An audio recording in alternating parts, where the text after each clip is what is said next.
제가 에이전시를 결정하게 된 포인트는 질문했던 거는 제가 지금 끝나자마자 이렇게 바로 적어놨거든요. 그리고 제가 언제 졸업했니? 라는 질문을 못 알아들어서 뭐라 했더라? 자, 내가 스폰서 기간만 껴서 바로 회사랑 컨택을 할 수 있어요. 기차 타면 한 30분 정도면 올 수 있고, 그리고 재원 인턴 하는 거 추천하냐? 거의 11, 12 거의 한 3달?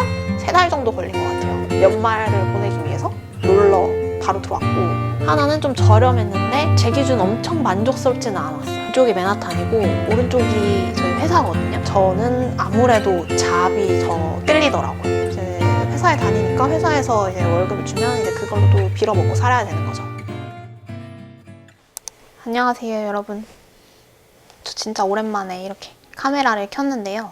제가 오늘 이제 미국에 온 지 벌써 아직 한 달이 안 됐지만 한 달이 되어 가려고 해가지고 제가 지금 J1 트레이니 비자로 미국에 와 있는데 이거에 대해서 어떻게 오게 됐고 왜 오게 됐는지, 그리고 지금 여기 생활은 어떤지 여러 가지를 이렇게 간단하게 정리를 하려고 영상을 켜봤습니다. 제가 말하다가 막힐까봐 몇 개 적어 오긴 했는데 잘 말될지는 모르겠어요. 일단 저는 지금 18개월짜리 비자를 받아서 미국에 와 있고, 지금 여기는 미국 뉴욕입니다. 뉴욕이긴 한데 그렇게 크게 뉴욕이다 라고 와닿지는 않는 것 같아요. 제가 지금 살고 있는 데는 퀸즈 지역이고, 퀸즈 지역에서도 베이사이드라는 쪽에 살고 있어요. 맨해튼을 기준으로 해서 맨해튼이랑 베이사이드까지는 기차 타면 한 30분? 정도면 올 수 있고, 대신에 안 좋은 게 지하철이 없어요. 버스 타면 너무 오래 걸리고 해서 기차 타고 기차가 거의 한 10,000원은 하는 것 같아요, 편도로.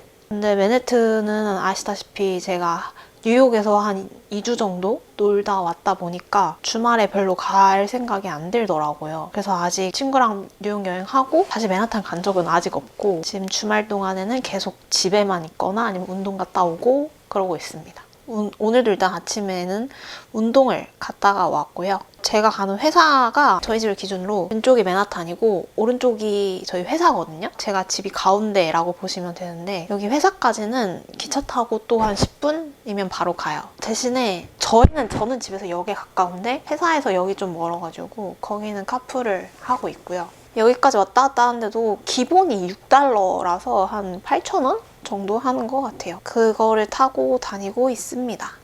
일단 제가 오기는 계기를 짧게 설명을 해드리자면, 사실 제가 이제 작년이죠? 작년 6월까지 회사를 다니다가 퇴사를 했잖아요. 한 2달 정도 놀다가 바로 직후에 호주 여행을 다녀왔는데, 사실 호주 여행을 갔다 오면서 원래 워홀을 생각을 했어요. 호주 워홀 생각을 한 것도 제가 한 번도 해외에서 살아본 적이 없고, 제가 해외에 가족이 있거나 좀 가까운 이런 사람이 해외에 살고 있었던 적이 없기 때문에 한 번도 해외에 나가본 적이 없거든요, 저는. 교환학생도 가본 적이 없고 그냥 여행만 일주일 이렇게 다녀왔을 뿐이지 한 번도 해외에서 길게 체류를 해본 적이 없어서 한번 해보고 생각을 하고 있었는데, 아무래도 워홀 같은 경우에는 1년 정도의 한국에서의 텀이 생기잖아요. 그래서 쉽게 정하지 못했었는데 이번에 3년 정도 회사를 제가 다니고 나서 퇴사를 한 다음에 제 기준에 오래 다녔다고 생각을 해서 1년 정도 호주로 워홀을 놀 겸 돈도 벌 겸 다녀오면 좋을 것 같다고 생각을 해서 알아보게 됐는데, 호주 워홀을 찾아보니까 제가 호주에 갔을 때도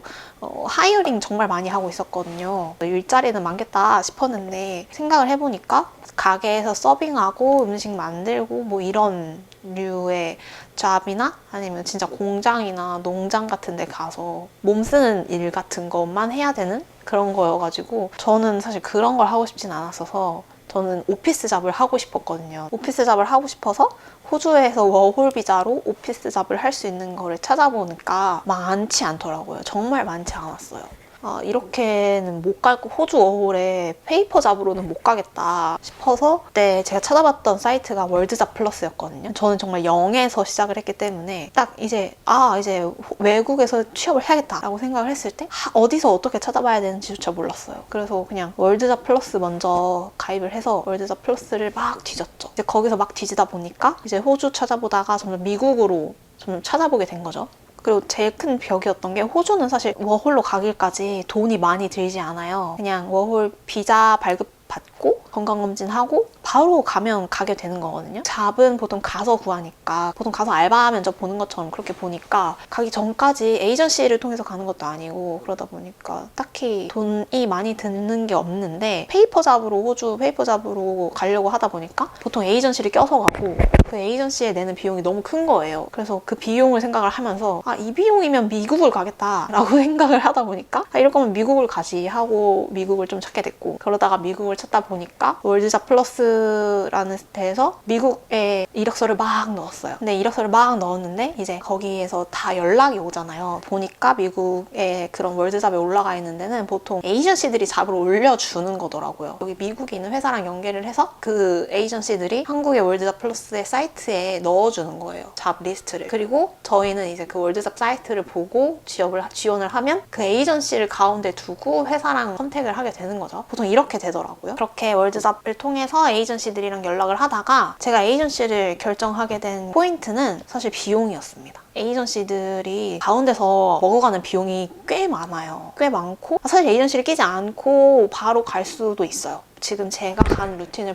말씀드리면 제가 있고 에이전시, 한국 에이전시가 있고 그다음에 미국의 스폰서 업체가 있고 회사가 있고 보통 이런 형태거든요. 저는 근데 여기서 에이전시를 빼고 내가 스폰서 기관만 껴서 바로 회사랑 컨택을 할 수 있어요. 근데 이 스폰서 기관을 뺄 수 없는 이유는 저의 신분을 이 스폰서 기관이 미국에 있는 영토에서 보증해 줘야 하기 때문에 J1 비자 같은 경우에는 이 스폰서 기관이 꼭 필요했었던 걸로 알고 있습니다. 스폰서 기관이 저와 이제 컨택함과의 사이에 필요한 서류들이 굉장히 많아요. 필요한 서류도 많고 그 중간에 하나가 이제 대사관 인터뷰도 있고 그런 비자에 관련된 서류들을 정리해주고 스케줄 잡아주는 게 보통 에이전시가 하는 일이죠. 그래서 그렇게 했는데 이 에이전시가 떼가는 돈이 생각보다 많은 거예요. 제가 월드잡 사이트에 이력서를 진짜 많이 넣었거든요. 그랬더니 정말 많은 에이전시에서 연락이 오잖아요. 그러면 저는 그때 그 에이전시들한테서 비용을 다 비딩을 했던 것 같아요. 비용을 먼저 비딩을 하고 제가 이렇게 가고 싶은데 저는 얼마 정도 들까요? 아니면 역으로 먼저 주실 때가 있어요. 저희는 이 정도의 비용이 듭니다. 그래서 제가 비용을 물어봤던 곳이 총 4곳이었던 것 같은데 한 곳은 좀 비싼 편이었는데 정말 케어가 좋았어요. 한 데는 제가 국제통상학과를 나왔거든요. 국제통상에 좀 특화된 에이전시였던 것 같아서 그쪽 회사를 많이 잡아주시더라고요. 그런 회사가 하나 있었고 하나는 좀 저렴했는데 제 기준 엄청 만족스럽지는 않았어요. 근데 전 저렴한 곳을 했죠. 그래도 지금 생각해보면 에이전시를 낀 게 잘한 짓이다 라고 생각이 듭니다. 왜냐면 제가 그 전에 해야 될 서류가 정말 많다고 했잖아요.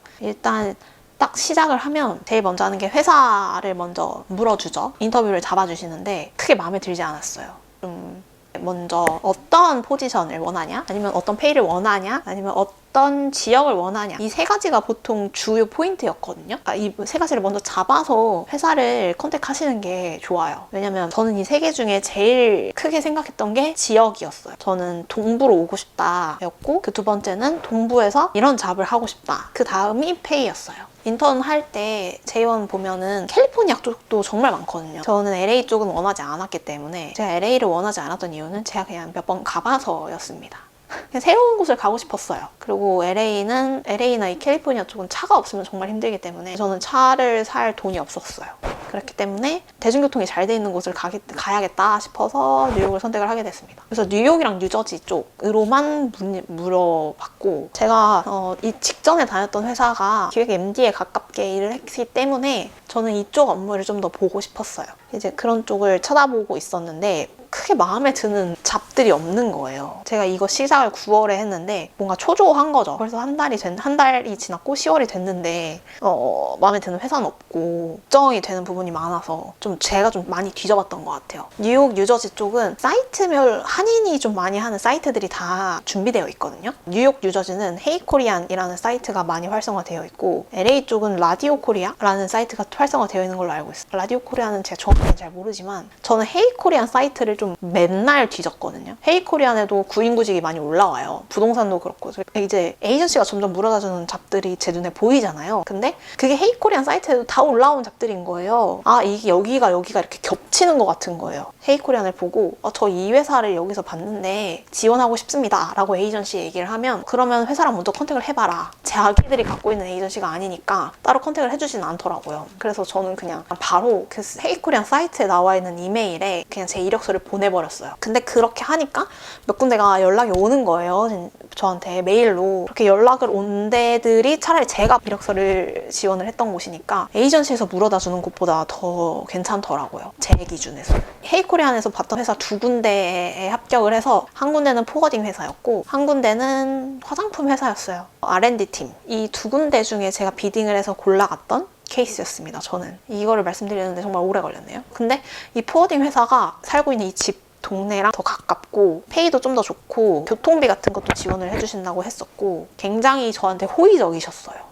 그래서 많이 고민을 했는데 저는 아무래도 잡이 더 끌리더라고요. 그래서 이 화장품 R&D 팀 잡을 선택을 했고 쪽을 합격을 하고 나서 이제 역으로 제가 에이전시에 저 이 회사에 붙었으니 서류 작업해주세요를 시작했어요. 그러다 보니까 회사를 제가 엮어온 거잖아요. 그 에이전시에서 디스카운트를 까줬습니다. 그래서 저는 좀 더 싸게 왔던 편이었습니다. 그래서 이 회사는 그렇게 오게 되었고요. 그 다음에 해야 되는 게 서류 작성을 해주시죠. 뭐 DS2019라든지 DS7000이라든지. 근데 제가 선택했던 거는 J1 인턴과 J1 트레이니. 전 둘 다 갈 수 있었거든요. 인턴은 1년이었고 트레이니는 1년 반, 18개월짜리였어요. 근데 저는 1년은 좀 짧을 것 같은 거예요. 저는 항상 외국에서 살고 싶었기 때문에 좀 짧을 것 같아서 18개월짜리로 결정을 했습니다. 18개월짜리를 결정을 하니까 비용이 조금 올라가더라고요. 근데 저는 애초에 좀 세이브가 됐기 때문에 괜찮았어요. 그리고 나서 이제 스폰서 기관이랑 컨택을 하죠. 근데 보통 스폰서 기관 인터뷰를 한다고 하더라고요. 근데 저는 스폰서 기관이랑 인터뷰는 따로 하지 않았어요. 그리고 나서 대망의 대사관 인터뷰의 날짜가 잡혔죠. 제가 대사관 인터뷰를 대사관 인터뷰 잡습니다 라고 한 게 11월 말 12월 초였어요. 근데 그때 제일 빠른 대사관 인터뷰 날짜가 1월 중순? 이러는 거예요. 근데 제가 회사 첫 출근하는 날짜가 1월 23일이었거든요. 그러니까 날짜에 늦지는 않지만 한 달이 넘게 남은 거죠. 근데 저는 연말을 뉴욕에서 보내고 싶었어요. 그래서 미국 대사관 사이트를 계속 들어갔죠. 계속 들어가다가 날짜가 갑자기 12월 20 며칠이 뜬 거예요. 이렇게 취소 날짜가 가끔 앞에 한 번씩 뜨거든요. 그래서 그날 갑자기 날짜가 떠서 그날 바로 해버렸습니다. 그때 22일 한 일주 전에 신청을 했거든요. 그래서 한 일주일 전부터 제가 대사관 인터뷰를 너무너무 떨고 있었던 나머지 블로그와 유튜브들을 정말 많이 뒤져봤거든요. 근데 좀 다 케바케인 것 같더라고요. 엄청 길게 여러 번 뭐 통과를 못한 분들도 있고 뭐 질문 한 5개로 5분 안에 끝나서 패스하신 분들도 있고 너무 케바케여가지고 뭐 종잡을 수가 없겠는 거예요. 아 이렇게 내가 떨고 있어봤자 나아질 게 하나도 없겠다 싶으면서 하여튼 떨고 있었어. 그리고 대사관 날짜 하루 전날에 에이전시에서 프리 인터뷰를 봐주시고 그 다음날에 이제 인터뷰를 하러 갔죠. 저는 아침 8시 15분 예약이었어. 진짜 웃긴 게 8시 반에 열거든요. 근데 8시 15분 예약이에요. 이것도 일단 웃기고 막 블로그 찾아보니까 무조건 일찍 가라는 거예요. 무조건 일찍 가야 시간을 조금이라도 덜 기다린다. 7시 한 15분? 막 이쯤에 광화문역에 도착을 해야 되는 거예요. 그러면 제가 집에서 막 6시에 나와야 되는 거죠. 그 전날 잠이 안 와서 막 5시에 일어나서 바로 준비하고 7시 15분쯤에 대사관 앞으로 갔습니다. 7시 15분인데도 사람이 제 앞에 한 20명은 있었던 것 같아요. 그래서 1시간 좀 넘게 대기하다 있다 보니까 바로 인터뷰를 시작했죠. 제 앞에 한 분밖에 안 계셨어요. J1과 F1만 보는 라인이 있었는데 저는 초반이다 보니까 제 앞에 한 분밖에 안 계셨어요. 그분은 F1이었던 것 같은데 질문 몇 개 물어보더니 패스 주시더라고요. 저도 가니까 그냥 기분 좋게 인사해 주시고 질문했던 거는 제가 지금 끝나자마자 이렇게 바로 적어놨거든요. 질문을 한 5개도 안 받았어요. 저도 한 3분 컷으로 끝났던 것 같거든요. 물어봤던 게 너 트레이니로 가는구나. 너가 가는 회사 무슨 회사야? 너 전에 회사에서 무슨 일 했니? 그 다음에 졸업했어? 미국 가본 적 있니? 끝이었어요. 그리고 제가 언제 졸업했니? 라는 질문을 못 알아들어서 뭐라 했더라? 못 알아들어서 이상한 거 질문했는데 그 인터뷰어가 아니 너가 언제 졸업했냐고? 2019년? 막 이렇게 물어봤어요. 대놓고 다시. 그래서 나 2019년에 졸업했다 라고 하고 이랬고 이렇게 5개 정도 물어봤고 트레이니 가는구나 라고 했을 때 나 트레이니 가 18개월 이라고 얘기를 했고 너가 가는 회사 무슨 회사야? 라고 해서 여기 화장품 회사인데 뭐 메이크업도 팔고 뭐 스킨케어, 메이크업 툴 이런 것도 다 판다 막 이랬어요. 너 전에 회사에서 무슨 일 했니? 라고 해가지고 나는 전에 플래닝 팀에 있었다. 근데 거기는 스포츠 머천다이징을 했던 회사다. 약간 이랬는데 회사 이름 어디네? 이러는 거예요. 그래서 내가 너 우리 회사 알아? 막 이랬더니 아니 여기 써있어 라고 했어요. 그래가지고 좀 약간 머쓱타드하고 약간 요 정도. 대사관 인터뷰는 좀 금방 수월하게 끝났던 것 같아요. 별거 없죠, 대사관. 그러고 나서 이제 대사관에 붙었으니까 저는 연말을 뉴욕에서 보내려고 했다고 했잖아요. 저는 비행기 티켓을 미리 예약했습니다. 난 내가 안 떨어질 거라고 확신하고 대사관 인터뷰를 보기 전에 비행기를 미리 긁어놨죠. 그리고 나서 대사관에 합격했으니까 한 이틀 안에 비자가 바로 온단 말이에요. 그래서 바로 짐 싸고 얘들아 나 붙었어, 나 이제 갈 거야, 뭐 엄마한테도 다 갈 거야, 이렇게 얘기했던 것 같습니다. 하여튼 저는 그렇게 오게 됐고, 궁금한 게 뭐가 있을까요? J1 저는 9월 중순에 시작을 했어요. 이제 월드잡 플러스에 9월 중순부터 준비 막 서치를 시작을 한 거죠. 10월 중순에 회사 인터뷰를 봤어요. 지금 오게 된 회사의 인터뷰를 받고 그 회사에서 거의 이틀, 3일 만에 합격 통보를 주셨거든요. 그래서 거의 바로 합격을 했다고 보시면 되고, 합격을 한 다음에 대사관 인터뷰까지 보는데 저는 2달 정도 걸렸어요. 이게 왜 오래 걸리냐면 10월 중순에 시작을 해요. 그러면 제 기본적인 서류들은 준비가 되어 있겠죠? 목적증명서, 뭐 졸업증명서, 재직증명서 이런 거는 다 준비가 되어 있겠죠? 이런 거는 금방 할 수 있는데 서류를 준비해야 되는 게 스폰서 기관이 껴서 준비를 해요. 그쪽에서 작성을 해주는 게 DS2019라는 서류랑 DS7002 트레이닝 플랜 서류랑 뭐 이런 관련된 서류들을 작성을 해주거든요. 근데 이런 서류들 작성하는 데가 시간이 오래 걸리더라고요. 저는 사인만 하면 돼요. 읽어보고 사인만 하면 되는데 걔네한테서 그 서류를 승인받고 사인하는데 한 2주, 3주씩 막 이렇게 걸려요. 하나의 서류를 받는데. 그래서 2019 서류를 받는데 2주가 걸리죠. DS7002 서류를 받는데 2주가 걸리죠. 그럼 한 달이 가. 12월이 되었는데 대사관 인터뷰가 뭐 한 달 뒤에 있어. 이렇게 하면 2달이 그냥 가는 거죠. 이렇게 시간이 그냥 훌쩍훌쩍 흘러버린다더라고요. 그렇게 걸려가지고 10월 중순에 합격하고 서류 준비한 다음에 12월 초에 서류 준비가 끝나고 12월 20 며칠에 대사관 인터뷰까지 본 다음에 왔으니까 거의 11, 12 거의 한 3달? 3달 정도 걸린 것 같아요. 저는 들어왔을 때 1월 23일부터 회사에서 출근을 하는 날짜였잖아요. 그날이 제 J1 비자에 오픈되는 날이거든요. 그런데 여기 미국에 들어오거나 체류할 수 있는 기간은 한 달을 줘요. 12월 23일부터 올 수 있는 거예요. 그래서 12월 27일에 왔습니다. 진짜 빨리 왔죠. 놀러 왔습니다. 연말을 보내기 위해서 놀러 바로 들어왔고, 그리고 뭐 J1 인턴 하는 거 추천하냐, 장점이라고 하면은 간단한 비자로 미국에서의 체류가 가능하다. 진입 장벽이 좀 낮은 편이죠. 근데 비용이 조금 많이 든다? 비용이 좀 많이 들어요. 제 기준에선 비용이 좀 많이 든다고 생각을 해요. 거의 도합, 그러니까 제가 지금 이 상태, 지금까지 왔을 때 뭐 월세, 에이전시 비용, 비행기 값, 뭐 이런 살림살이 사고 뭐 이런 것들 있잖아요. 정말 제가 지금 살고 있는 거를 뭐 물 사고 이런 거를 생각을 했을 때 거의 도합 1,000만 원은 든 것 같아요. 그래서 제 퇴직금, 남아있는 퇴직금을 다 이렇게 쓰고 엄마 아빠한테 돈 빌려온 거 다 쓰고 여기 오기 직전까지 알바 빡세게 한 거 다 쓰고 지금 그렇게 다 빈털터리가 된 상태에서 이제 회사에 다니니까 회사에서 이제 월급을 주면 이제 그걸로 또 빌어먹고 살아야 되는 거죠. 돈이 좀 많이 든다는 게 좀 단점이지 않나. 근데 그럼에도 불구하고 좀 독립을 해보고 싶거나 해외에서 살아보고 싶거나 그런 걸 해보고 싶다, 미국의 삶을 원한다, 그럼 추천드릴 수 있을 것 같아요. 재밌는 것 같아요, 저는. 근데 미국 영어를 막 많이 쓰는 환경이라든지 그렇지는 않습니다. 근데 마트 가면 뭐 영어 하고, 마트 가서 하는 영어도 그냥 정말 짧은 거 아시죠? 그 정도? 영어가 막 엄청나게 늘어서 갈까? 그건 좀 잘 모르겠습니다. 근데 그냥 살아봤다, 나 미국에서 살아봤다, 해외에서 살아봤다, 거주해봤다, 뭐 이런 거죠. 어떻게 끝내야 될지 모르겠네. 일단 제가 여기 미국에 오게 된 계기는 그렇고요. 계기와 오게 된 과정과 이 준비했던 과정들, 그리고 대사관 인터뷰까지 뭔가 더 할 만한, 말씀드릴 만한 게 있으면 다음에 한 번 더 영상을 찍어보도록 하겠습니다.